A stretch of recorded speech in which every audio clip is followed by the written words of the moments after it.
और उसको देश की बेटी का नाम देते हैं। मुझे उसमें कोई ऐतराज़ नहीं, मुझे कोई गुरेज नहीं कि कोई देश की बेटी है या नहीं है। सभी को जय भीम। आज मैं बात करने वाला हूँ अभी रिसेंटली जो 2-3 केस हुए हैं, क्योंकि महिलाओं के साथ अत्याचार के ऊपर कई सारे केस होते रहते हैं। और अभी रिसेंटली हम लोगों ने देखा कि देश भर में मनीषा भिवानी जो एक हरियाणा का केस था, उस पर बहुत चर्चा हुई, बहुत ही बर्बरतापूर्वक एक लड़की के साथ काफ़ी कुछ हुआ, उसकी हत्या कर दी गई। उस पर पूरे देश ने काफ़ी विरोध किया, काफ़ी लोगों ने प्रदर्शन किए, काफ़ी सारे मार्च निकाले गए, जस्टिस फॉर मनीषा एक्सेट्रा, बहुत सारी चीज़ें हुई। उसी के पहले पहले जस्टिस फॉर वासवी एक लखनऊ की लड़की जिसका उत्तराखंड में शव मिला था, उसके ऊपर बहुत सारे प्रोटेस्ट चले, बहुत सारी चीज़ें हुई। लेकिन मैं इस पर बात करना चाहता हूँ कि आज की डेट में अभी कुछ दिन पहले हम लोगों ने देखा कि कानपुर में एक दलित लड़की के साथ रेप व हत्या हुई, और साथ ही एक जो है घटना गोंडा में हुई अभी रिसेंटली, जो कि एक दलित बेटी के साथ रेप व हत्या हुई।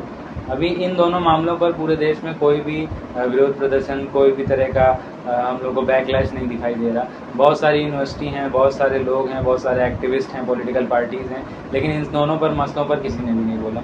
एक तरह से हम सोच सकते थे कि ये बीजेपी का ऐसा तंत्र है कि जिसमें कोई भी कुछ नहीं बोल पाता है, लेकिन हम देख रहे हैं कि जो है केवल बीजेपी की बात नहीं है। बात इसकी है कि जो मीडिया बीजेपी द्वारा कंट्रोल्ड नहीं है, उस मीडिया के अंतर्गत भी एक पर्टिकुलर तबके का कब्जा है। वो पर्टिकुलर तबका केवल अपने ही समाज के लोगों की चर्चा करता है, अपने समाज के लोगों की बात उठाता है, और जिनके साथ अभी भी बहुत अलग लेवल पर काफ़ी सारे अत्याचार हो रहे हैं, बहुत अलग लेवल पर, बहुत बड़े लेवल पर उनके साथ भी अत्याचार हो रहे हैं, घटनाएं हो रही हैं, लेकिन उसकी आवाज़ उठाने वाला हमारे सोशल मीडिया पे भी कोई नहीं है।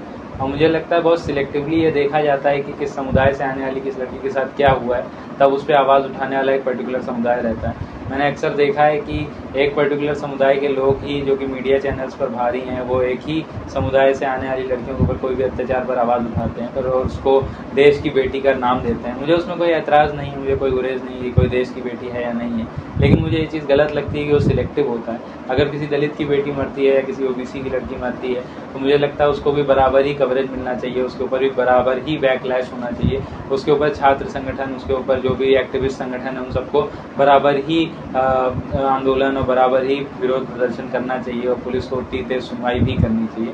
और इस वीडियो में इतना ही कहना चाहूँगा। सभी को जय भीम, धन्यवाद।